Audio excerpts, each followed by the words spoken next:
Hi, everyone. We have Giannis Taxidis. Is that right? Today, Yes. thank you for accepting our invitation. Giannis is a scientist at the Hospital for Sick Children, the Neuroscience and Mental Health Program, and an assistant professor at the Physiology Department at the University of Toronto. Giannis received his bachelor's in physics from the Aristotle University in Greece, his master's in applied math from Utrecht University in Netherlands, and his PhD in mathematical sciences with a focus on computational neuroscience from Nottingham University in the UK. During his PhD and his first postdoc at Caltech, under the supervision of Dr. Christoph Koch, which I also like when I was at the Allen. Not directly, but I worked with Christoph too. He worked on complex computational modeling of hippocampal networks and intricate mathematical analysis of electrophysiological data related to memory consolidation processes. In his second postdoc at UCLA in Peyman Golshani's lab, he made a radical transition to in vivo hippocampal imaging experiments coupled with memory-driven behavior in mice. So you started doing experimental work in your second postdoc. That's right. Yeah. That's Very very late in the impressive. game. But that's very brave. These experiments are especially difficult. So in his lab, as of 3 years ago, he's combining cutting-edge imaging methods, two-photon calcium imaging, voltage imaging, and holographic optogenetics. He applies them to awake behaving mice and does computational modeling as well. His goal is to understand how neuronal circuits collectively encode experiences and the temporal intervals between them, how they store those as memory, and how these processes are disrupted in conditions associated with memory deficit. Thanks a lot, Giannis. I know as new PIs, we are super busy, so I really appreciated that you took our invitation. Thank you very much, Farzana. Indeed, we're very busy, but we're also always happy to sort of present our work to new audiences, right? So I'm very excited and very grateful for the invitation. You guys can see my screen and my pointer still? Yes, Okay, it's very good. perfect. All right. So, well, thanks again. I know this is a journal club for a specific paper, but I'm going to cheat a little bit. I'm going to present the first half of my talk, the paper that I was actually invited to present, which was my 2020 neuron paper. That was essentially my first publication after my transition to experimental work from computational modeling. And then I'm going to take the second half to present more recent findings that just got published a few months ago, last month actually, in Nature Neuroscience. So hopefully I'll have enough time to do both. And I can take a little break in between to get some questions on the first half. Okay, but the general overarching question that these papers address and that my research and my lab are after is basically how do we remember what happened to us and when being a key word here. So what do I mean by that? The main question is how does the brain form a model of what happened to us and when? So for example, if you ask me, to recount what I did this morning until this point, I would start from the first part that I remember, let's say getting my toddler out of bed and making coffee for the family and making breakfast for my kid. And maybe I took the subway 1 hour later, and I had a 30-minute trip to get to Sick Kids where I work. I arrived here at around, let's say, 9 a.m., and I've been sitting in my office for the last 3 hours. So nothing too special about this, but I can easily narrate all these major events that I can remember in the correct order. I can assess how much time elapsed between these events, what time they took place, and so on. So there's a key time component in the way I recall memories and I connect them with each other. And from decades worth of research, starting with patient HM, famous patient up until now, we know that if I had a damage to my hippocampus, I wouldn't be able to remember most of these events, right? I would have short-term memory loss. But what is perhaps less well known is that even the memories that would have been spared, a few memories, let's say these three, I wouldn't be able to recount them in the right order. So I wouldn't be able to tell you what was the first thing that happened, what was the second thing, and so on. So the time axis, it would be totally messed up. We know this from work with humans, where, for example, in this paper I really like, they took a bunch of patients with hippocampal damage as well as healthy volunteers. They walked them around the University of San Diego campus, and they asked them to do simple tasks like drink from a water fountain, buy a soda can and stuff like that. And then they took them back to the lab and they asked them to recount these events and sort of the time that these events took place. And what you can see is that the patients shown in the white triangles, unlike the healthy volunteers shown in the blue squares, could not associate the events with the time they took place. So the actual time of the event versus what the patients reported was completely uncorrelated, showing that even the things that the patients could remember, they had no idea how recent or how far back they were. So we also know from work in rodents, we get a similar picture where, for example, some years ago in the Eichenbaum lab, they trained mice to perform a task where they had to memorize essentially a sequence of odors like A, B, C, D, E. And then some of these rats would get a hippocampal lesion. In one cohort, they essentially they asked the rats whether they remember a particular odor being given before as part of this sequence versus a new odor. And the lesion rats could do almost as well. So actually, they could remember which odors they received versus an odor that was new. But in a different cohort of rats, they basically tweaked the task a little bit to get them so that essentially they ask the rats, they give them two odors and they ask, were they in this same order before? So for example, an A followed by a C odor versus, let's say, a D followed by B, so a reversed order. And the rats that received the hippocampal lesion could not perform this task, showing that you need the hippocampus to basically sort of not just remember events, but also link them in time so that you have a continuous narrative and you remember associated events with each other. So maybe the question should be rephrased as not how does the brain form a model, but how does the hippocampus form a model of what happened to us and when, given this evidence. And to put it in a more sort of sciencey lingo, my question turns into how do neuronal circuits in the hippocampus encode and link memories across time gaps to form a continuous narrative. Okay, so I work with mice. So with mice, you have to simplify things a lot. So let's assume that we just present mice with a sequence of stimuli, let's say an odor, followed by tone, followed by another odor, that are separated by some time interval, by a few seconds, let's say.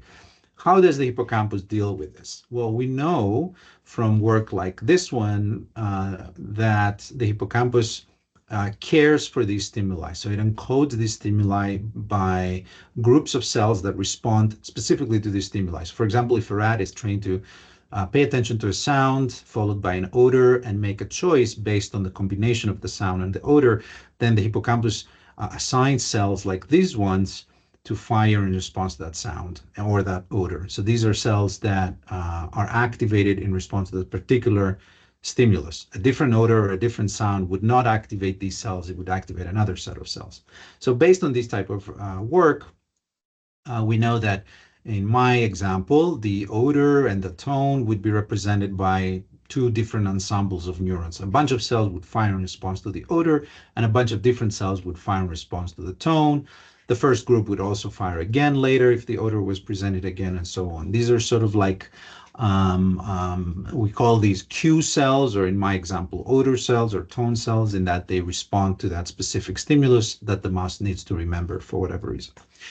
Now, if that was the whole story and there was nothing going on during the dead time between these cues, then there would be nothing to associate the activation of these cells with the activation of these cells that happened, let's say, 10 seconds later, right? That's 10 seconds is a long time for the brain, and there's no plasticity that would sort of, or any other mechanism that would connect these two. So we kind of need something to happen here.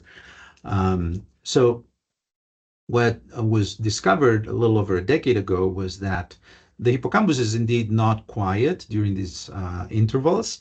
If, for example, you train a rat to remember an object, and then you block the rat here in the middle of this linear track, then for a few seconds, while it holds in its working memory the information of that preceding cue to do some choice afterwards to get a reward.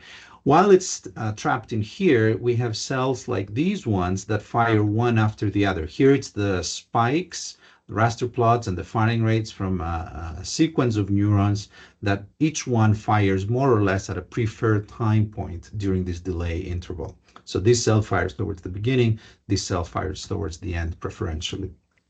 So these were named time cells because very much like place cells, with these neurons, we can decode time.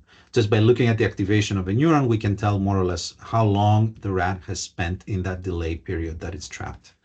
Okay, so these were named time cells. And what was later found, and what I will be talking about, is that these time cells not only tile the gaps between stimuli, but also can be specific to the preceding stimulus. So the odor that I showed here not only generates a group of cells that fires in response to it, but it also generates a specific sequence of time cells that fire, one after the other up until the next stimulus comes on. And the next stimulus has its own sequence of time cells that also tile the gaps of time after it, and so on.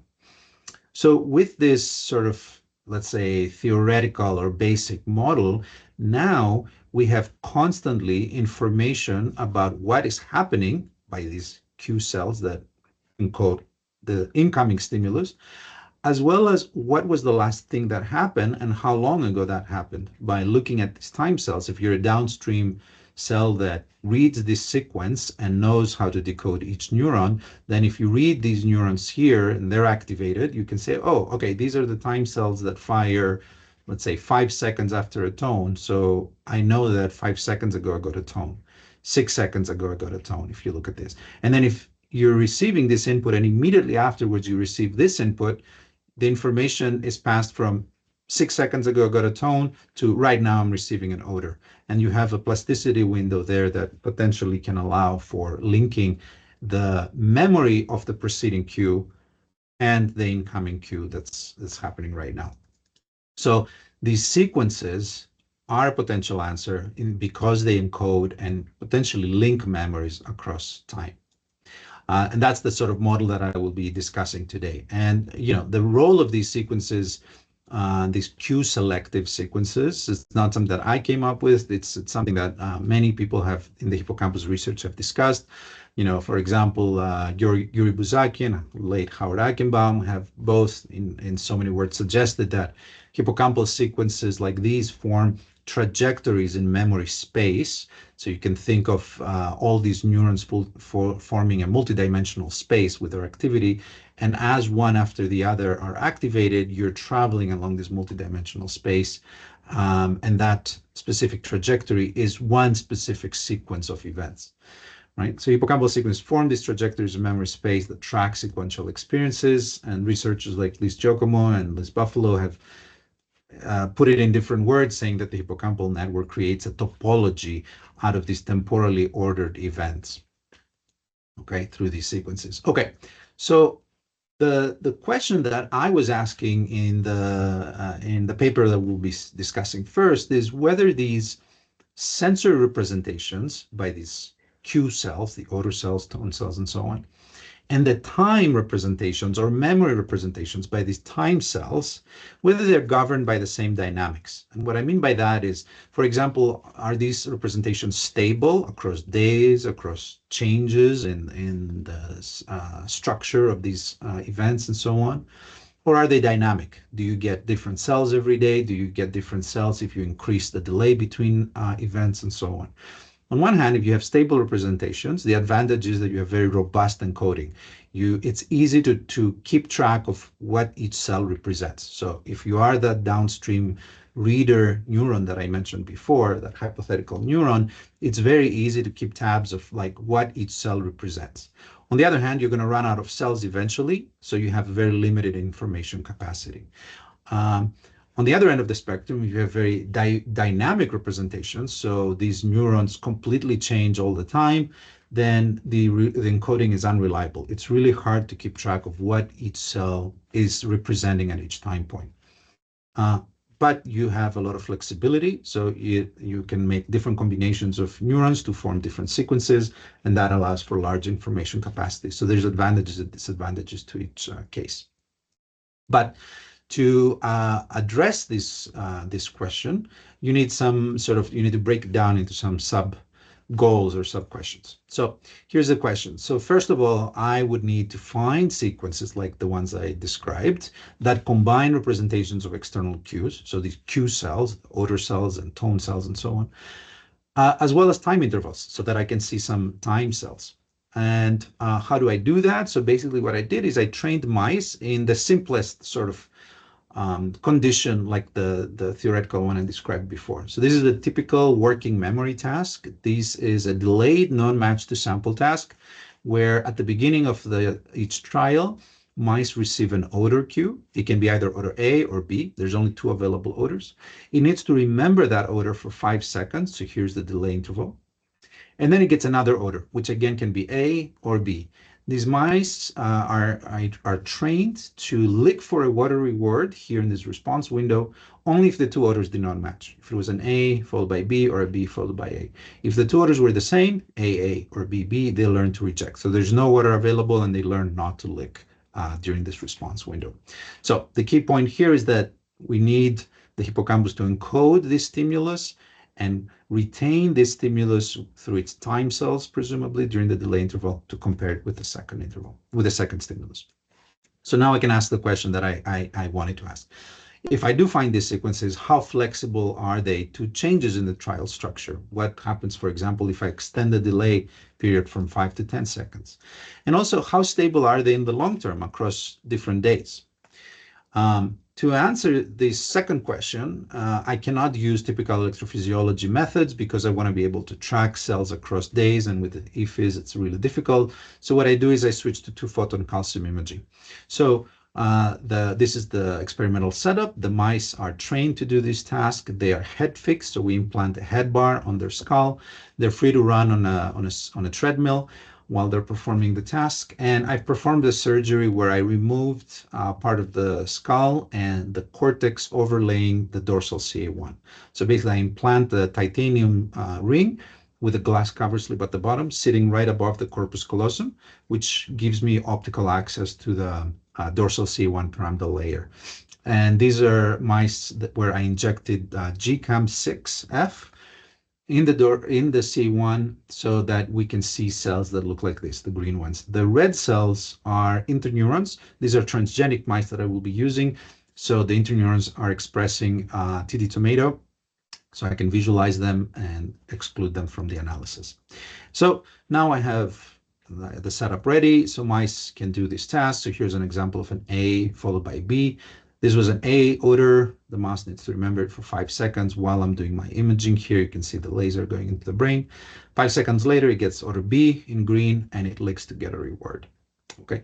And in the next example, it'll get an a B followed by B, and it rejects that. So as this is happening, I'm recording cells flashing every time they're activated through my 2-photon calcium imaging microscope.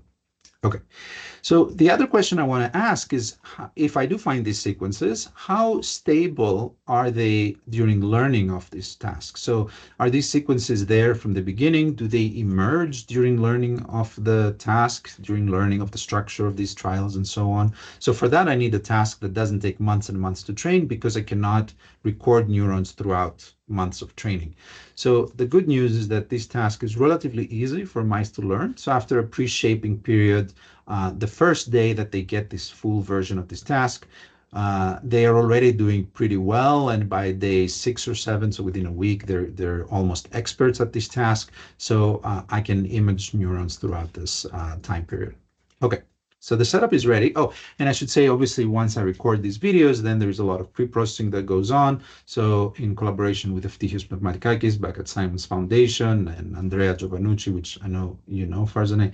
So We sort of tweaked a whole toolbox for processing, for motion correcting these videos, for ROI extraction, for decomposition of the deconvolution, sorry, of the calcium traces, so that we end up with these very clear calcium events every time a cell spikes, and we turn them into this deconvolved signal that I bin and I call a firing rate. So from now on, I'll be talking about the firing rate of these pyramidal cells assessed through calcium imaging.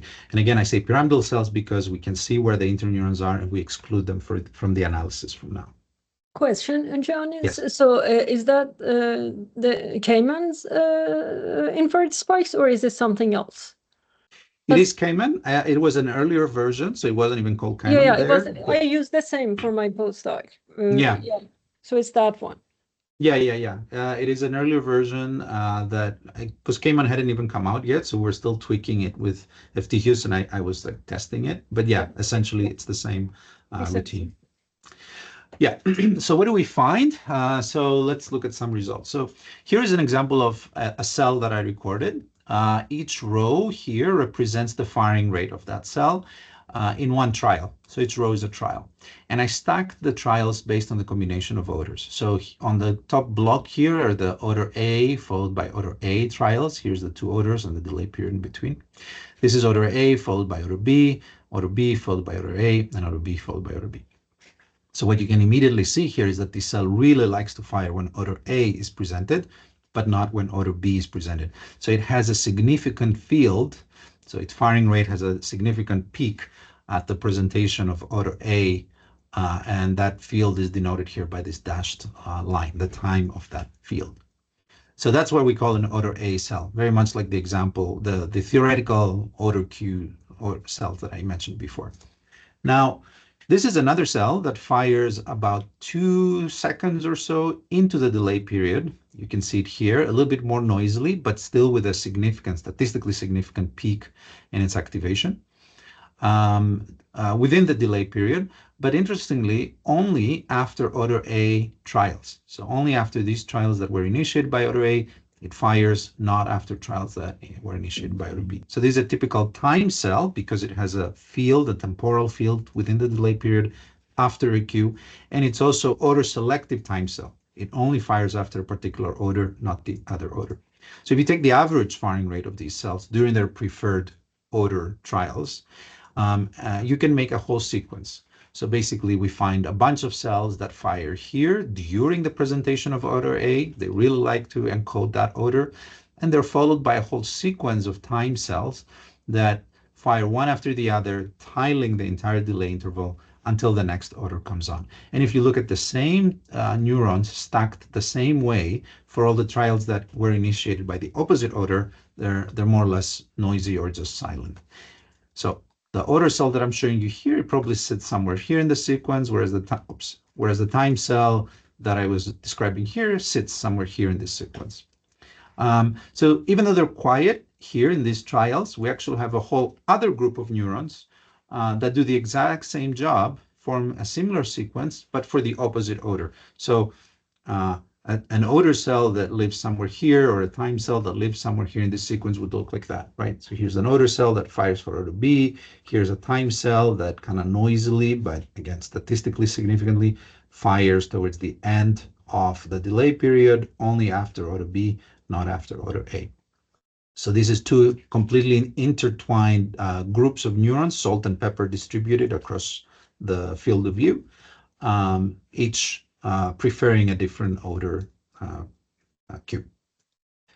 Okay, so that kind of addresses the first question, right? Can I find sequences that combine representations of these cues, external cues, and time intervals? And yes, it looks like in this setup, I have cue-specific sequences encoding odor and time after the presentation of that odor. So now I can ask the second question, how flexible are these sequences to changes in the trial structure? For example, let's say, again, I stretch the delay from 5 seconds to 10 seconds. What happens to these odor cells and time cells? And that's an important question because it addresses what these time cells really do. So, for example, let's say you have your initial sequence here. Each black dot represents the field, the firing field of an odor cell here or a time cell here. And now I stretch it to 10 seconds. So here's where it initially ended. Now I added another 5 seconds. I doubled the delay period. One thing that potentially we will see is that this sequence doesn't really care, right? The odor cells fire and then they cascade their activity downstream. If it's just a passive chain, then the next and the next and the next time cell will get activated through this chain and nothing will change because they don't really care that I added more time, because they encode the time since the odor onset or offset for the time cells. Another possibility is that this sequence was sort of formed by the hippocampus to cover that delay between the two odors. If I stretch the delay, the sequence will stretch out. So in this case, the sequence of time cells encodes that specific temporal interval between two odors, right? So the stretching forward means that the early time cells will move a little bit forward, the late time cells will stretch more forward, and then you'll have a sort of like a stretched forward sequence. And then a third possibility is that the sequence is formed by the sort of the actual temporal structure of the trial. So it encodes that specific structure. And if I extend the delay period, then you have a different structure. Now you have 10 seconds between two odors, and the hippocampus will remap and use a different sequence or of time cells. In that case, my original sequence will get remapped. Some cells will fire a bit later, some cells will fire a little bit earlier, not fire at all, new cells will come in, and so on. In which case, it implies that the time cells encode the specific temporal context, very much like if you had a linear track of 5 meters that you suddenly extended it to 10 meters, the hippocampus would sort of perceive it as a new spatial environment and would remap its place cells. Okay. So what does happen? So here's a bunch of normal trials with the usual 5 seconds delay, and here's the sequence that I get from a bunch of mice. So suddenly I now extend the delay for a bunch of trials in a row. The mice continue to perform well for 10 seconds delays.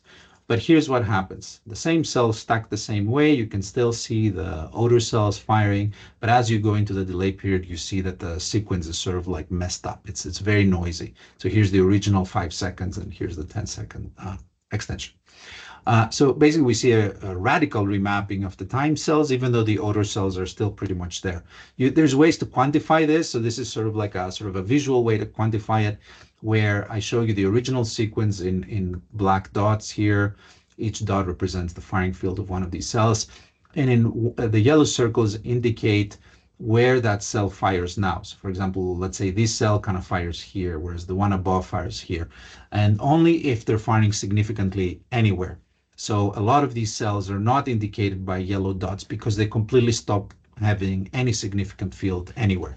So the take-home message here is that the odor cells, most of the odor cells are still odor cells. They're still responding significantly during the odor presentation. But as you go into the delay period, the time cells are remapped. So they fire somewhere else, or they've lost completely their temporal tuning.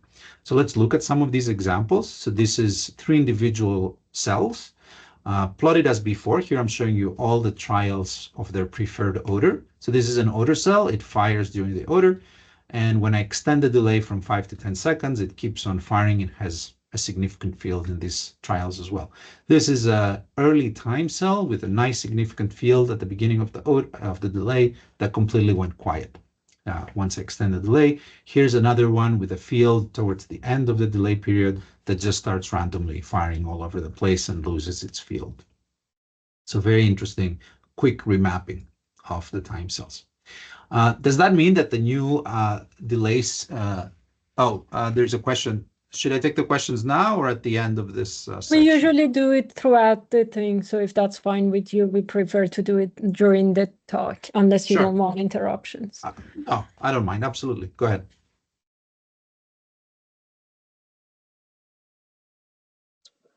Yeah, so it looks like just from the figures that the remapping is random. I didn't know if you see any kind of pattern as to which cells remap to what timing when you shift the delay. But then the top right figure, it looks like those cells that are closer to the odor onset, most of those seem to stay. Yeah.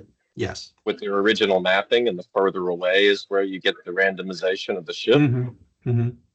That's correct, actually. Indeed, we don't really find a specific sort of pattern in where they're going to go, how they will remap, but we do find that the later the time cell is in a sequence, the more unstable it is. So you're correct. The early time cells tend to retain their field or move it by a little bit, whereas as you go out into the sequence, the more out you go into the sequence, the more the shift that you're going to see. So indeed, the sequence becomes more and more unstable, but there's no way to predict where that cell is going to go. Although to be fair, we didn't really try that very hard. Question, Jiannis, kind of a follow-up on what Tim asked. So I'm not fully remembering how the task structure is, but when we have these 10-second ones, did the mouse know that he's now in a different context? Because otherwise, why would the cell that fired at 4 seconds now, how would they know that there is not going to be an order in a couple seconds? So are these Yeah, so these are blocks of trials, right? So in the first time they see a 10-second delay, they don't know that it's coming. But then it just keeps repeating. So now they're right. sort So of then thrusted into a new sort of context. They Correct. can still perform, so they're still doing okay.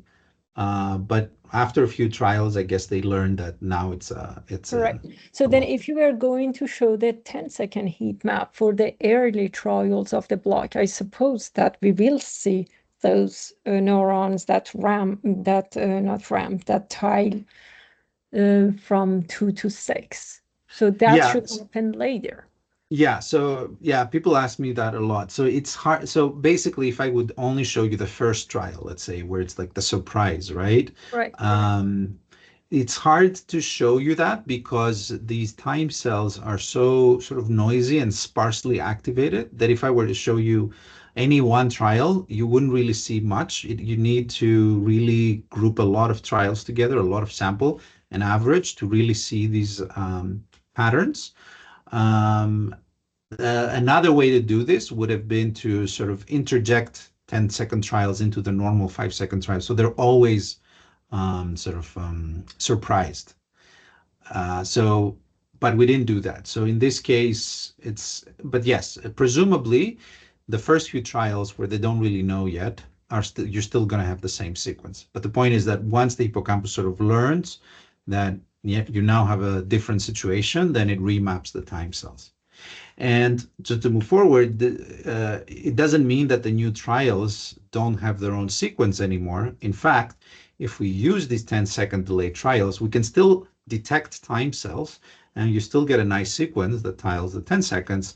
But now if you tracked what these neurons are doing, what these new neurons were doing before, you're going to see that they're not really forming a sequence. So for example, here is a time cell at the beginning of the extended delay that was more or less quiet before. Here's another couple of examples. Here's a time cell that fires towards the end of the new delay period that used to fire towards the end of the old delay period, but not significantly, and so on. So you have this remapping and establishment of a new sequence for the new delay. So long story short, from the 3 potential scenarios that I showed you, I hope I convinced you that it's more or less the last one. It looks like the time cells are shaped into they form a sequence that encodes a specific temporal context, let's say a specific temporal structure. And when that structure is changed, the sequence changes.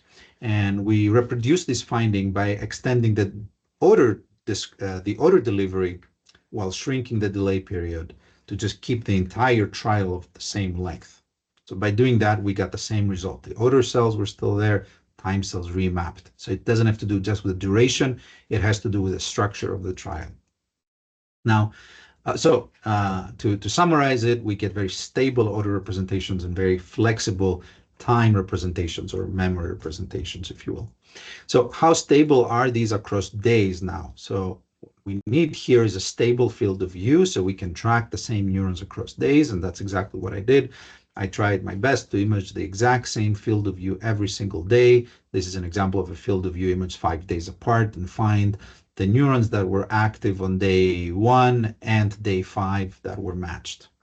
Okay, so if I do that, and if I look at the sequence that I see from my mice on any day X, it doesn't matter which day it is, and I track the activity of the same neurons the next day or the day after. So here they are stacked exactly as here. I see that, again, the odor cells are more or less there. Even 2 days later, a lot of them are still significantly firing during their preferred odor. But the time cells, even by the next day, are sort of like remapped. They've lost their field. They've moved on. By day 2, it's almost total remapping. So very unstable time cells across days. And you can quantify it the exact same way as before. And we've done a lot of other quantifications in the paper. So the answer here seems to be the same: stable odor representations across days and unstable time representations from the time cells. Now, the final question is, do these sequences emerge during learning of this task? Like I prefaced before, the mice learn it relatively quickly. So I imaged a bunch of mice from day 1 of the full task training to day 7. So day 1, they're sort of like a chance or doing a little bit better. By day 6 or so, they're experts. So here is the sequence that I get from all the cells that I find on day 1, the significant odor cells and time cells. So I do find some odor cells and some time cells split here by the white dashed line on day 1. And this is what I see on day 6. Keep in mind, I'm imaging the exact same field of view, so I have the same pool of neurons from each mice that I track every day. So I look independently on day 6 for odor cells and time cells, and I find some of each kind, again separated by the white dashed line, and notice that the number of odor cells is more or less the same, whereas the number of time cells has greatly increased. So if I were to just count how many odor cells do I get every day, so this is the number of odor cells from each mouse normalized across these 7 days of training, I get more or less a flat line. So there's no correlation between the number of odor cells I find on a day and how well that mouse is going to do that day. Whereas if I just count the number of time cells, I get a significantly increasing number across days and a very strong correlation between the number of time cells and the performance that day. So that at the end, all the well-trained mice that are above a criteria are doing have significantly more time cells than the training stage mice. So that indicates that learning and engaging working memory to retain the odor throughout the delay engages more and more time cells. The hippocampus throws more and more time cells into this task to transfer information throughout and retain and transfer information throughout the delay period to compare the first odor with the second odor when it comes on. Now, alternatively, what could be happening is that because every day I'm giving the same odors over and over and over again, right? I'm always activating those stable odor cells I showed you before, and they just passively, through synaptic plasticity, create more and more downstream targets. So the odor cells constantly turn on from these trials. They trigger the next time cells. Those are constantly turned on. They trigger the next time cells and so on. So through just repeated activation and plasticity, I increase my link, my chain of cells. So to test for that alternative scenario. Giannis, Yes. So have you tried to decode the odor identity from these time cells? Yes. And the information is there. It dissipates a little bit throughout the trial because they're more and more noisy as you go out into the delay period. But the information is significantly retained until the end. Yeah. So then you can decode time and odor. Right. I know they're right. See. Okay. Yeah. So to sort of exclude that alternative hypothesis that I mentioned, what I did is I repeated this experiment, but with completely naive mice that were not sort of pre-shaped. They didn't know that there was a lick port to lick. I actually removed the lick port. They were not pre-shaped that there was a watery ward or anything like that. Basically, they were just sitting there smelling the odors passively. And I gave these mice the exact same trials across those 7 days, imaging the same field of view. The first day of this passive exposure, I get some odor cells, some crappy time cells. By day 6, I get more or less the same number here from both groups. So unlike what I was seeing with the mice that were learning, the number of odor cells and the number of time cells now remain fixed. So that, 6 or 7 days later, the naive mice that are just passively smelling odors end up with the significantly lower amount of time cells. So you don't have that time cell buildup. So it clearly shows that odor representations are fixed in size, but time representations expand during learning of the context, during activation of working memory. So that every day you get more time cells, different to some degree time cells, because I showed you that they're unstable across days, but more of them. Question, Giannis, would it not make more sense, given that they have information about the previous odor, to call these not time cells, but odor memory cells? Yes, and it is a bit of a misnomer because you hear of time cells and you associate with like clocks and keeping track of time, which is not needed for this task. It's a purely working memory task. So in that sense, we just went with the nomenclature that was already established by Howard Eichenbaum's lab. They're called time cells just because they carry information about time and we can decode time. But I agree with you that perhaps memory would be a better name. Having said that, we have follow-up work in collaboration with Dean Bonomano's lab, one at Human Nature Behavior and one that it just got accepted in Cell Reports, that we show through the same task and through recurrent neural network modeling that these sequences of these Q-selective time cells emerge even when it's a purely timing task, not a working memory task, and vice versa. So it looks, we show with these two papers that time and working memory are multiplexed in the brain potentially through these kind of sequences.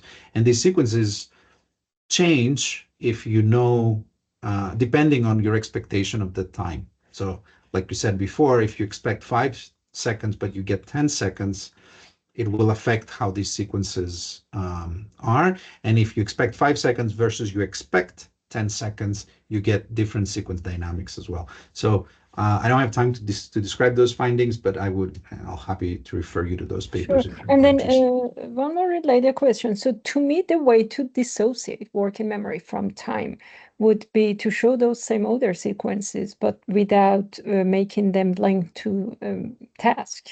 So there is no, the mouse does not need to keep a memory of them.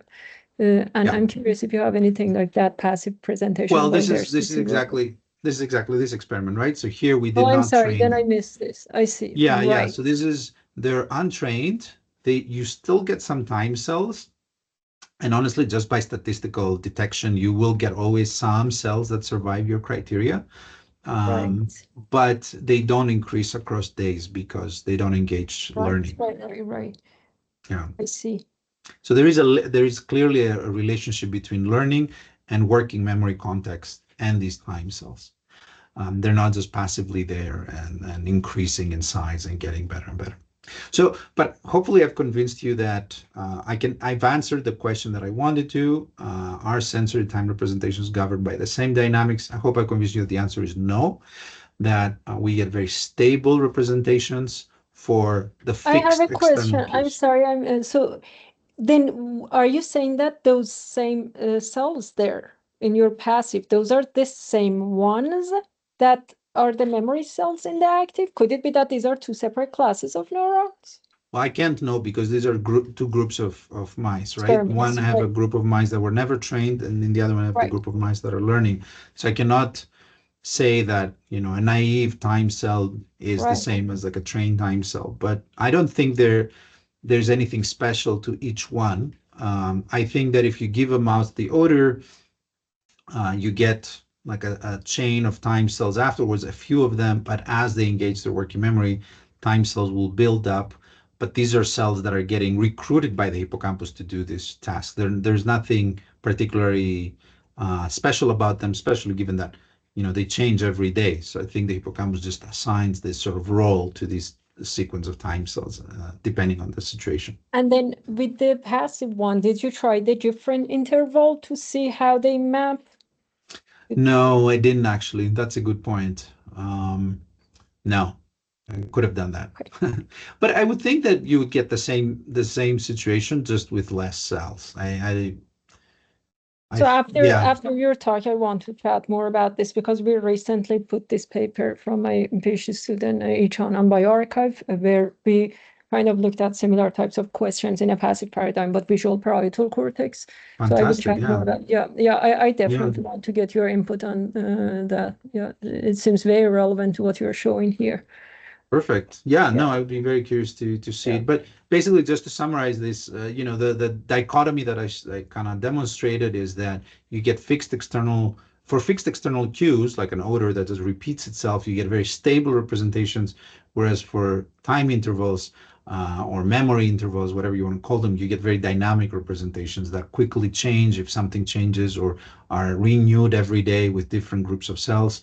And with increasing cells during learning. So the first one allows for robust encoding, so it's easy to keep track of which order is presented, whereas the second regime allows for quick flexibility that will allow the hippocampus to fast create another sequence for these time intervals that are so variable. So in a way, it's a sort of optimal strategy. So this kind of ends the first paper, and I'm running short on time, so I just want to ask if there's any follow-up questions before I move on to the next paper that I want to discuss. So feel free to shoot some questions on this stuff now, if you have any. Timothy?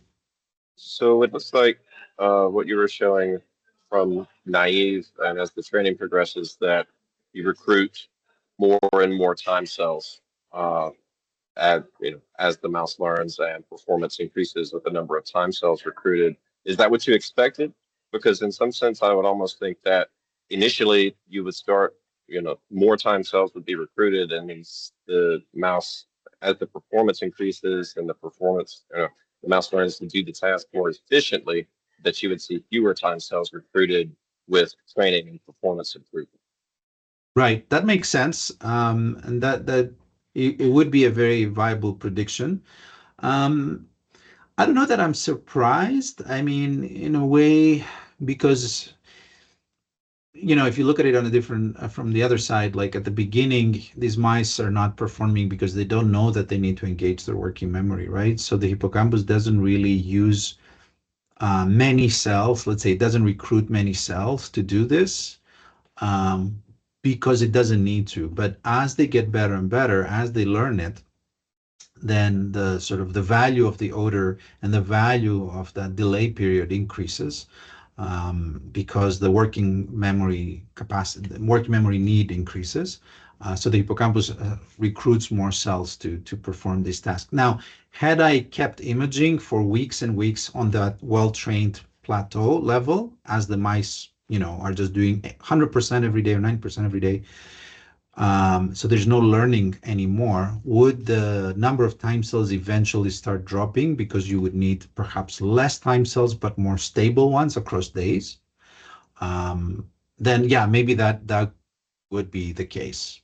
But we didn't try that. It also becomes difficult to do that because of like expression of the calcium indicator and so on. But on a different setup, different experimental setup, we could check for that. Yeah, it's a very good question actually. Thank you. Yep. Follow up. Okay, so it's interesting. So I have a good bit of questions about it. When you would increase the inter-odor delay from 5 seconds to 10 seconds, and we see the remapping of the time cells, and the further they are from odor onset, the more random their remapping becomes. Now, did you or are you going to try shifting the task where they learn the 10-second delay, for example, and then shift that back to 5 and see if it has the same kind of remapping? The further they are from the initial odor onset, the more randomized the remapping is, or if it's a tighter remapping, if whatever kind of a hysteresis curve you might see in the difference from going with a short delay to a long delay versus a long delay to a short delay. So we did do a long delay to short delay, and we did find the remapping again, so inverse kind of remapping. I also did some experiments where I went from 5 seconds to 10 seconds back to 5 seconds. And I was trying to see if the original time cells would remap and then go back, but I didn't have enough trials to do that to get significance. So, and I didn't know when I was running the experiments that I would need that many trials. So in that sense, it was sort of like a failed experiment. But it's a very valid question, and I should at some point go back and dig into it a little bit more. But yeah, you're making very good points. Thank you. So since I'm running out of time here, I have like maybe another 10, 15 minutes. Yeah, we can also, as long as your time, I really want to hear about the new story in your lab. So yeah, we can wait a bit. I'll just sort of like run through it. But basically, you know, the next question that I had is, what is the role of inhibition in all of this, right? How are these interneurons that we know about, the pyramid, the parvalbumin, somatostatin interneurons that inhibit the perisomatic areas or the distal dendrites, the spike initiation or the synaptic inputs? How is all this intricate inhibitory connectivity play into the shaping or sustenance of these sequences? So, for example, do we get a similar sequence from interneurons, or do we get, for example, a sequence of negative fields where interneurons sort of stop firing to allow for nearby pyramidal cells to fire, which was sort of shown by in other context, in navigational context? Or do we see, for example, a persistent activity where interneurons just turn on by the odor and just keep on firing irrespective of what's going on? So to answer this question, maybe an easy sort of way out would be to just go back to my data and look at the interneurons. Remember, I was recording from interneurons as well. I just excluded them from the analysis. The problem is that unlike pyramidal cells that give this very beautiful sort of transients every time the cell spikes sparsely, interneurons fire all the time with really high firing rates. So they give these more messy, noisy traces in the calcium, which you can use, but are sort of suboptimal. So what's the way around it? So we switched from calcium imaging to voltage imaging. Voltage imaging is a relatively newer technique where you're not recording calcium, but you're recording fluorescent signal from the cell that reports its actual membrane voltage, membrane potential. So these are indicators that live not in the cytoplasm like GCAMs, but on the cell membrane, and their fluorescent changes depending on the membrane voltage. Now it changes really fast. So if you can record that fluorescence really fast, then with voltage indicators like this ASAP family, ASAP 2 or 3, you can see a fluorescence that increase that very much matches the dynamics of an actual action potential. And not only you can see individual action potentials, but if you have a cell that, you know, spikes, depolarizes, has spikelets, EPSPs, IPSPs, all these like interesting subthreshold activity in its membrane potential, you can also record that because, you know, like I said, the indicator reports not just spikes, but the entire membrane potential. So it's like an optical patching of that neuron. So to do this kind of imaging, we switched from calcium indicators like GCAM to voltage indicators. We used the ASAP3 voltage indicator in collaboration with Michael Lin at Stanford. And thanks to the work of a stellar grad student in Peyman Golshani's lab, Blake Madruga, who built a one-photon epifluorescence microscope specifically tuned for voltage imaging, we were able to do voltage imaging on these cells. This is based on a camera that records really fast. So we have a small field of view, but we record really, really fast. So we record 1,000 frames a second, and we're capturing the fluorescence of the voltage indicator. But now we're using PV-Cre or somatostatin-Cre mice. So the indicator is expressed in PV interneurons or somatostatin interneurons. Again, everything else is the same. CA1, pyramidal layer, so the mice are doing the exact same task as before. The surgery is the same as before. So here's an example of a bunch of these PV cells from PV-Cre mice. Notice each one of these is a cell, and I'm showing you here an example trial of this delayed non-matched sample task. Here's the first order, the second order in each case, and you can see the signal that we get from this example cell in this example trial. The dots indicate the detected spikes. Here you can see the average action potential waveform. The mouse is licking, shown here in like the red dots and so on. And not only you can see spikes, you can see interesting depolarizations, hyperpolarization, intracellular oscillations, and so on. The only caveat here is that our field of view is tiny. It's basically one cell, maybe two cells at a time in the best case, because we want to record these few pixels really fast, 1,000 frames a second, to get these very clear action potentials. Voltage indicators are notoriously difficult to use, and they're sort of still kind of up and coming because they bleach really fast. So it's hard to record these traces for much. And here's an example of somatostatin interneurons. Sorry, I forgot. An example of somatostatin interneurons from SST Cree mice. Again, the same features, interesting spiking, subthreshold. And you can zoom in on these traces and just to show you the really beautiful subthreshold activity. The gray lines here are the locomotion of the mouse on the treadmill. So yeah. Very nice. Giannis question. So these are transgenic, or you have a viral vector here? These are transgenic mice. The virus is Cree-dependent expression of the ASAP3 voltage indicator.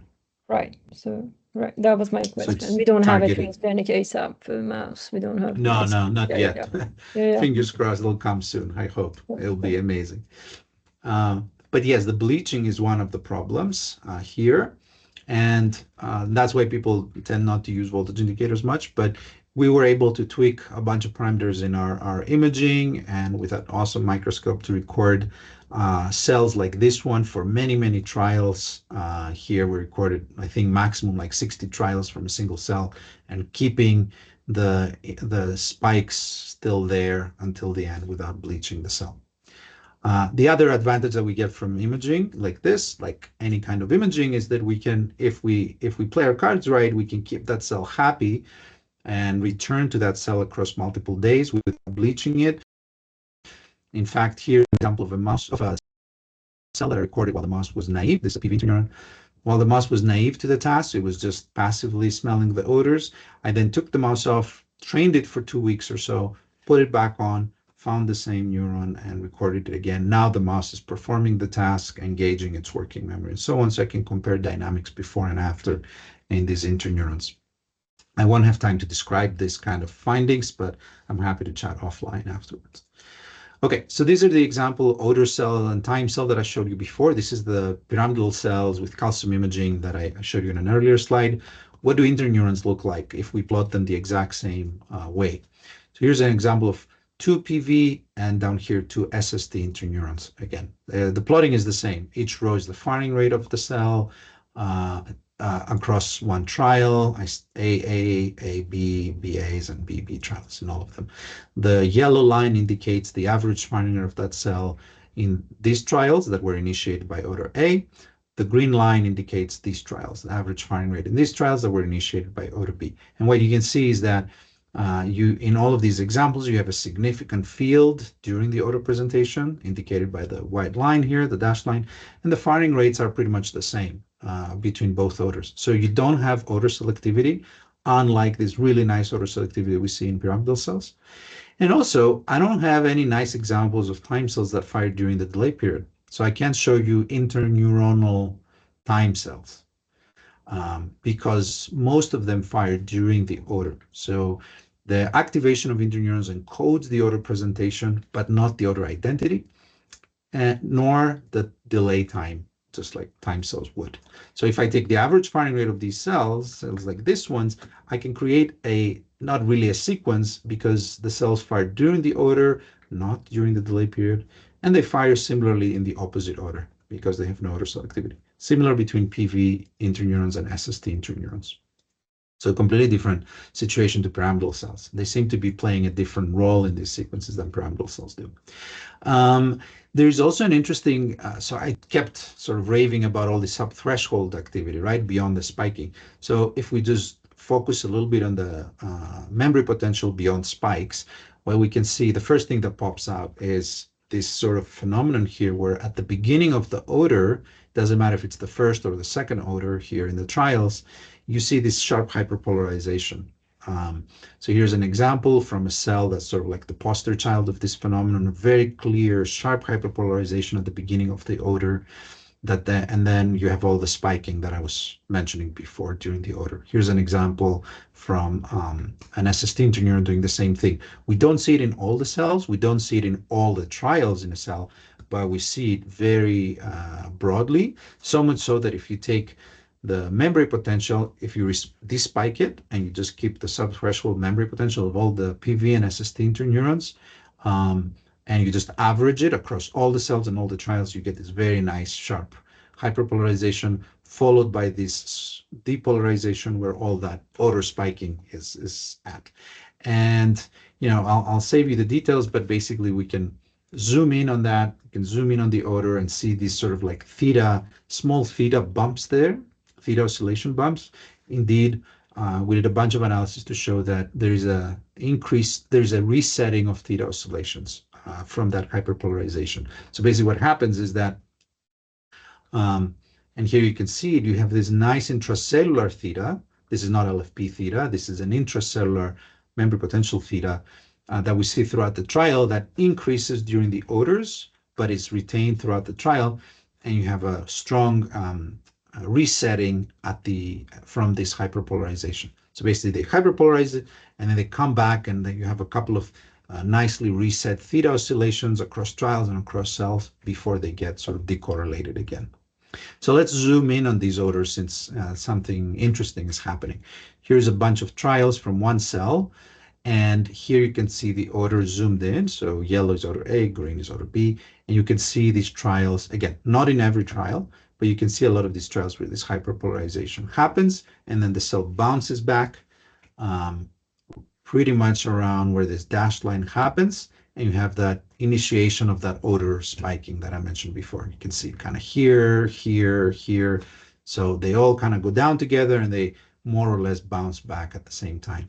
And the other interesting thing you see here is that if you follow the first dashed line here, it kind of points to these initial spiking that's very sharply tuned right before the onset of just as it starts to get hyperpolarized, you have this one burst. So let's take all the PV interneurons and average their firing rate at that odor initiation. So now you can see the odor here. This is the window of the odor presentation. This is the delta F over F, the fluorescence despiked. So you can only see the subthreshold stuff. So you can see this hyperpolarization that is rebounds with a couple of very nicely synchronous clear theta oscillations there, that initial burst at the beginning, and then this nice synchronous bursting at the theta peak before the different trials get desynchronized in their theta. Kind of similar situation with the somatostatin interneurons, less coordinated, so you get less clear theta peaks, and also you don't get that initial burst of activation just before the onset. Question, Okay. Jiannis, Yeah. what's the significance of theta bands? Like they're known more as what? So in this case, it's kind of unknown. So most of what we know about theta has to do with spatial navigation, right? And LFP theta. So we know relatively little, very little about intracellular oscillations, intracellular thetas, and so on. Well, perhaps to answer your question, let me move to the next slide because it kind of addresses actually what you asked. So, okay, so what is the role of that synchronous theta rebound, right? So on one hand, I showed you pyramidal cells that are very odor selective, create these beautiful sequences, tiling the delay period, and so on. On the other hand, I showed you non-odor selective and non-sequency interneurons firing during the odor, no matter what the odor, but not firing throughout the odor indiscriminately, but actually with this very nicely time-locked dynamics, sort of coordinated by this intracellular theta, which is nicely synchronized for 1 or 2 cycles here and just gets desynchronized after. So what is the effect that we expect from all this inhibition on the pyramidal cells?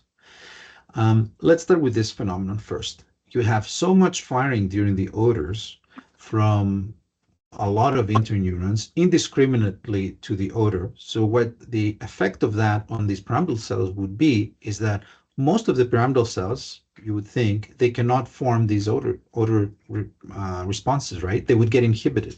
There's so much inhibition during the odor. So to check for that, we went back to our calcium imaging. I took all the calcium videos that I had. I took all the cells, all the pyramidal cells that I had recorded. We're now talking about like 12,000 cells. And I stacked them based on how much they increase their firing during any odor cue. So up here, you have the responders, the cells that really fire during the odor presentation. And as you go down, the response decreases. And what you can immediately see is that you have almost half of your cells actually get inhibited or completely silenced by the odor. In fact, it's closer to an 80%, not half. About 80% of the cells are actually inhibited by the odor. They're not odor cells. So the odor cells are only a small minority of pyramidal cells.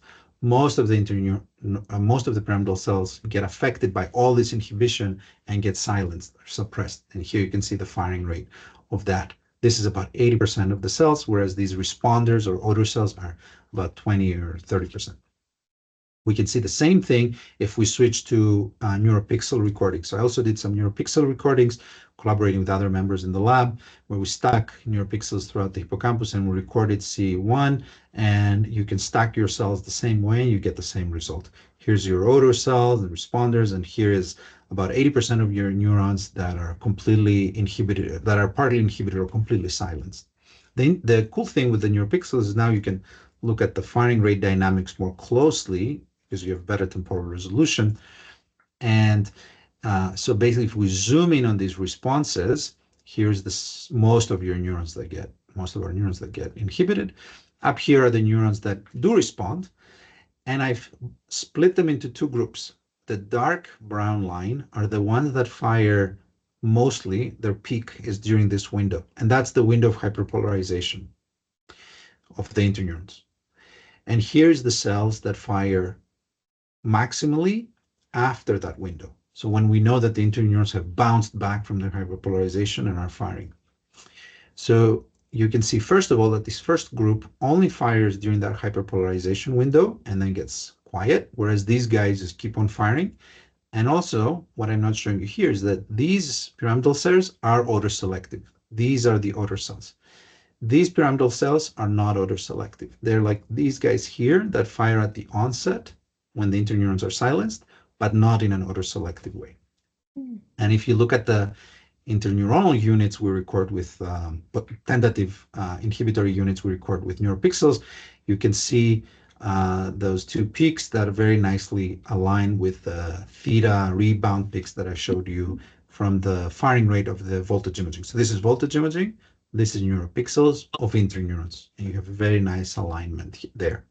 And here's the hyperpolarization window, and here's the pyramidal cells that fire only during that. So non-odor selective responses coincide with interneuronal hyperpolarization. Odor selective responses, these ones, coincide with interneuronal rebound. And just to cut the long story short, here I'm going to kind of run through this slide. We then did some optogenetics, where we took, again, PV-Cre mice. We injected an inhibitory opsin, GTACR2, Cre dependent, so we can optogenetically inhibit the PV interneurons in C1 while we're doing our neuropixel recordings. And what the panels here show is that if we inhibit the PV cells as in this window here, where they're maximally firing, they're all bounced back and firing in this nicely theta aligned cycle, where you have the maximum inhibition. We now shut them down. What you get is now the pyramidal cells, which is what I'm showing you here, can fire. And these are the pyramidal cells that were initially inhibited. This is about 80% of the cells. This is the background. The cells that normally get inhibited, as shown here by the solid line, have a significant increase in their firing rate when we inhibit the interneurons. So you take away PV inhibition, you allow the background cells that were inhibited to now fire, as you would expect. Whereas the odor cells here that were firing anyways, just keep on doing it. There's no significant change. and no effect in other interneurons as well. If we do the same thing with SST-CRE mice, where we now inhibit SST interneurons, again, we cannot affect the odor cells. They just keep on firing. The background pyramidal neurons, the ones that were inhibited, the 80%, are still background. They're still inhibited. But other interneuronal units now increase their firing significantly. So we have disinhibited other interneurons, which presumably is what is holding all the other pyramidal cells down. So to summarize, I've shown you that PV and SST cells encode odor delivery, but not odor identity or delay time, very much unlike pyramidal cells. So, and I showed you that PV inhibition in that last slide, that PV inhibition basically suppresses this background, most of the pyramidal cells, allowing only these stable Q representations, these odor cells to fire, presumably because they're getting so much excitatory drive anyways that they can overcome this inhibition. Whereas the SST interneurons seem to be playing a more major role in controlling recurrent inhibition than controlling really the pyramidal responses. So in other ways, put together, inhibition seems to be tuning the signal-to-noise ratio during this memory encoding, during the odors, by keeping the non-relevant cells down, but not doing so much during working memory retention, during the delay interval where the time cells are active. And that sort of completes the second paper. So I'll just take 2 minutes here, or maybe 1 minute, to tell you that in my lab, we're sort of expanding on these kind of questions. So we're interested in these mechanisms of encoding and linking memories across time. We're attacking this problem by digging into the hippocampal circuits. We are starting to work on like how the hippocampus interacts with the cortex, with entorhinal and prefrontal cortex, and how these processes and circuits go awry in disorders where you have memory deficits. So we're not imaging one cell at a time anymore. So we're collaborating with Dr. Kian and Basan at University of Minnesota to try to use their PACE indicator. With Blake, we built a new microscope that's sort of significantly better than before. And in my lab now, we're recording, much bigger fields of view, which with a nicer signal-to-noise ratio in our indicator, because the indicators just keep improving, the cameras keep improving. So now this is a bunch of PV interneurons, a bunch of SST interneurons. The signal-to-noise ratio is pretty crazy. It's almost like we've patched these cells. And so now we're recording multiple cells at a time for long periods of time. And, work from students like Kira in my lab, who is addressing this sort of forgotten component, the VIP interneurons, who are inhibiting the interneurons that I've been talking about this whole time, effectively disinhibited the pyramidal cells. So what is their role in all of this? So Kira is recording voltage imaging these VIP interneurons doing the same task that I showed you. Another student in the lab, Jacob, is actually voltage imaging pyramidal cells, which is sort of tricky on its own right, in a similar task to see what synaptic mechanisms that we can see through the subthreshold memory potential are driving the emergence of an odor field or a time field in these cells. Whereas Mark and Maya, two master students in the lab, are sort of working on this component, which is they are doing voltage imaging as well as calcium imaging on a mouse model of schizophrenia, this DF16A mouse model that shows deficits in memory, working memory, as well as changes in the interneuronal function. So we're recording SST interneurons as these mice are performing the same task. Here's a bunch of all these cells in one trial, order A and order B, and we can record really beautiful activity from multiple of them. We're also looking at stability of these representations during, or emergence, I should say, of these sequences throughout development. So my postdoc, Adam Ramsaran, in collaboration with Paul Franklin's lab here, we're recording with large-scale calcium imaging with a huge field of view across development of the mice to see these sequences, how they emerge during these developmental stages.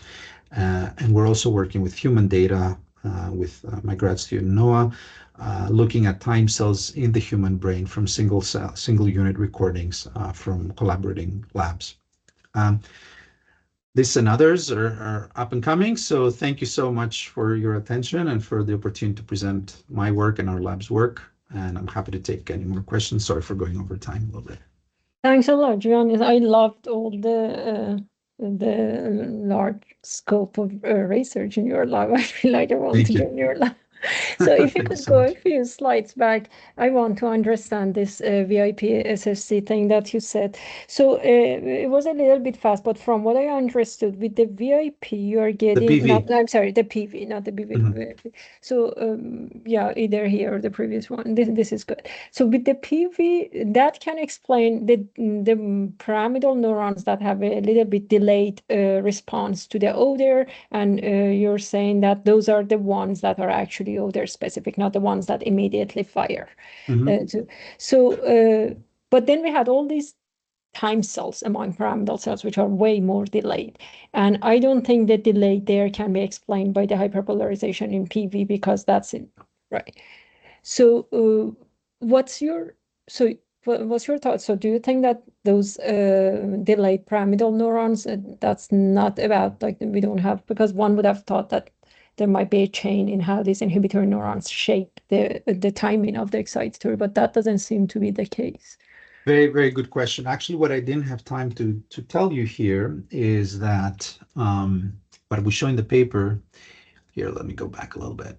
So yeah, I guess this is a good spot. So I showed you that, you know, most of the pyramidal cells are in this group, right? They get hyperpolarized. They get inhibited during the odor. So what I didn't tell you is that almost all of the time cells are in this group. So almost all the time cells get inhibited during the odor, which is not sort of like a necessary condition to have a time cell. You could very well have time cells that have a significant peak at some point during the delay period, which would make them a time cell, but still respond positively to the odor, or be completely sort of neutral, right? You have sort of like a flat line firing rate, and then it just goes up, or it fires a little bit here, but then it has a much bigger peak time lock during the delay period, which would make that cell a time cell, because we're only looking at where is the maximum firing rate. However, that's not the case. Almost all of the time cells get inhibited by the odor. So by shutting down our interneurons, our PV interneurons, we are allowing these cells to fire during the odor, and which potentially messes up their downstream activity. So it potentially messes up the time cells. So if you have all these time cells here being silenced, so they can fire later, if you inhibit the interneurons, you allow them to fire here, you allow activity to travel between these cells, presumably disrupting, so messing up the dynamics so that the sequences cannot play out afterwards. Now, I say presumably because we did not have enough data to address that. So because time cells are very sparse, you kind of need techniques like calcium imaging to record hundreds or thousands of cells to find these time cells, because they're very sparse. With neuropixels, we did not have enough data to get enough time cells to show what happens in that case. But we did show with both the calcium and the neuropixel recordings that indeed practically all the time cells are in this category. They are the background when the odor is given. And, you know, in the discussion, we mentioned that this is potentially messed up when we mess up the interneurons. So basically, you need we hypothesize that you need the interneurons for suppressing background, sharpening the signal of these guys, the odor selective cells, and also creating a window of opportunity for these neurons at the onset of the odor to respond in a non-odor selective way. Potentially, they're not even responding to the odor because the odor information hasn't reached necessarily the nose yet, let alone CA1, because the odorant takes time to diffuse. These may be responding to a click sound, or because they're not always active, we suspect that there may be a startle response or an attention signal, something like that, not necessarily a passive, I hear a click from the odor given, I fire. But we don't know yet. So this is all recent stuff, and we're still sort of exploring. And then the PV hyperpolarization, was it always at the same time, or was that also tied in the interval? So the hyperpolarization is very well timed. You can kind of see it here. This is the delta F over F, right? So So then, yeah. correct. Then is the idea that this hyperpolarization happens. After that, we get rebound. And then, because if it is rebound, then everything will fire at the same time. But that's not what you see. We see that, so there's a sequence. So then not all of these time cells are directly driven by the inhibition, rebound following the inhibition with PV. Well, the time cells are firing during the delay. They're firing outside the odor, right? They're the Right. cells that fire after the odor. So the time cells, like I said, throughout this whole odor delivery interval, the 1 second, they're silenced. So they're not in this at all. So what's happening is that the interneurons. So let's look at the PVs. So a lot of the PVs will fire initially, presumably by hearing the click from the valve that the odor is presented. Then they all get, not all, but a lot of them will get hyperpolarized, very much like in this case. So the average firing rate will somewhat go down, and then they will bounce back. And as they bounce back all together, you have a brief window of a couple of intracellular theta cycles where they're all coming out together. So they're all firing in this very narrow window here. So this is like your maximal inhibition signal. And then they keep on firing, like you can see it in these individual trials, right? You can see it. They keep on firing. Here's like some theta oscillations. Yeah. They keep on firing, but now they're desynchronized with each other or between different trials. There's only like a very brief, very synchronous rebound that very quickly gets noisy. And that's what you see here. Whereas the SST are less synchronized. But yeah, so I don't know if I addressed your question. Yeah, but I guess what I understand this part. I understand. But what I'm curious about is the pyramidal neurons, the sequence firing after the odor. And I want to know how that can be explained by this hyperpolarization. So the pyramidal neurons, what do, right? So like I showed in the next few slides, I'm going to stick on this slide here. So there's some pyramidal neurons that sort of have a window of opportunity here where a lot of the interneurons are silenced. So they fire here in this window, narrow window here, but they fire in a non-odor selective way. Presumably, like I said, the odor information hasn't even reached CA1 yet. So they're firing in response to the cue, the clicking of the valve, presumably, or the startle response that comes from it, or an attention response that comes from it. The odor cells that are odor selective are not firing here. They are more or less peaking together with the interneurons. So they're also, and whether they're also hyperpolarized or not is still unclear. Actually, one of my students is looking into that. But what we do know is that they fire from this peak here onwards. So if I move forward, you kind of see it here, right? So here's voltage imaging. This is the firing rate from voltage imaging. This is that intracellular. But then is it not weird? Because if you think PV is inhibiting them, how come they fire together? Because I would have expected them to fire when PV is down. Yeah, because, well, it's hard to answer, but presumably because excitatory inputs odor information is arriving, right? So the odor reaches the nose, then it travels through the peripheral cortex, entorhinal cortex, lateral entorhinal cortex, through CA3 or directly into CA1. So you get this massive excitation coming in at that point. And what I'm claiming is that this excitation is so strong that these odor cells here can overcome the inhibition, still fire, and are not really that much affected by inhibition. Shown here, like the responses, the firing rates are not really that different when we mess with inhibition. But the background cells that were completely silenced, it does make a difference there. So we get a significant increase. So and by background, you mean, when you say background, you mean what exactly here? I mean the 80% of pyramidal cells that were silenced by the inhibition. So most cells are this red line, right? Most cells are here. Yeah. So if you stop the inhibition, particularly here, then these cells will fire. So there is inputs coming in for the odor, and now you allow these background cells to fire. And then you're saying that the ones that are not responsive because of PV firing are the ones that encode time. So that's where Yes, so the time cells, all the cells that, let's say, will become time cells after in the delay period are silenced during the odor by the inhibition. Right. And then what about SST then? What was the... Yeah, so with SSTs, we find that the biggest effect they have is not on other pyramidal cells, but on other interneurons. So when we silence the SST interneurons, we're not really disinhibiting pyramidal cells. The background, those 80% inhibited neurons still remain inhibited, but we're disinhibiting interneurons. So the dashed line is the firing rate of interneurons when we inhibit SST, whereas the solid line is without inhibiting the SSTs. So basically, we turn off the SSTs, and it allows other interneurons to fire more. Whether those interneurons are PV interneurons, we can't tell because it's neuropixels. But we definitely disinhibit other interneurons, which presumably is what is keeping all the pyramidal cells still intact, still silenced. And okay, so if we take out the SST, we don't see a change whether in odor responsive or non-responsive pyramidal. We don't, no.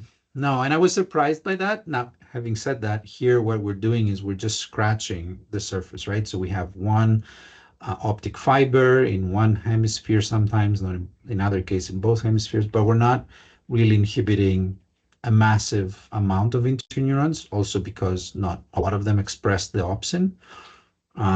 So if we were to do it in in more big scale, like with dreads or some other, or with more optic fibers and so on, presumably we would have a bigger effect. I would assume eventually we would see an effect on pyramidal cells as well, but at least in our hands, we didn't see it. Sure. Can I see the next slide where you had your conclusion on SST? Yeah. So basically, by shutting this inhibition down, we don't see a big effect, presumably because the excitatory drive is so strong and because all this other inhibition is much more important. And then this conclusion that you have inhibition tunes the signal to noise during memory encoding, but not retention. Mm-hmm. Memory encoding being the moment that the cue is presented, that you need to encode that cue in memory. Memory retention being here, when you just need to retain. Yeah. And you say tunes it because of that important background suppression. I mean, many people have shown similar. Although it seems like if the memory retention is because of these time cells, that seems to require that initial inhibition. So it seems like that inhibition is needed to get these time cells. So yes, but we can't show it with our data. So it's I'm tempted to say that, but I can't say it. But yes, I would think that, if we allow these background cells to fire, you would get probably two problems. You will get that the odor cells are not very well read out further downstream because you have so much noise coming in. And also that the time cells would be messed up because you destroyed sort of like the balance, the state of the network. If you did the same manipulations in CA3, that's where I think you would see an effect even more pronounced, because presumably the time cells that we're seeing in C1 are created by the recurrent connectivity in CA3, although it's hard to tell. We actually see time cell inputs from the entorhinal cortex. It's a whole other story. But my prediction is that C3 is very important through its recurrent connectivity in creating these sort of sequences and feeding those to C1. So if I was to zap the PV interneurons, for example, during the odors in CA3, I think it would really mess up the network, and then the CA1 time cells would be very, very messed up. But it's a difficult experiment to do. Okay, thanks a lot, Giannis. We're a good half an hour over time. But you helped us go through two of your papers, not one, and that was amazing. Sorry, it's a lot of material. I will on the email exchange I will write you about the paper we have just put on my video. I would like to know your thoughts because it's very much related to that past. Yeah, definitely. Let's stay in touch. I would love to hear more about it. Thanks a lot. Have a great day. Thanks so much, everybody, and thanks for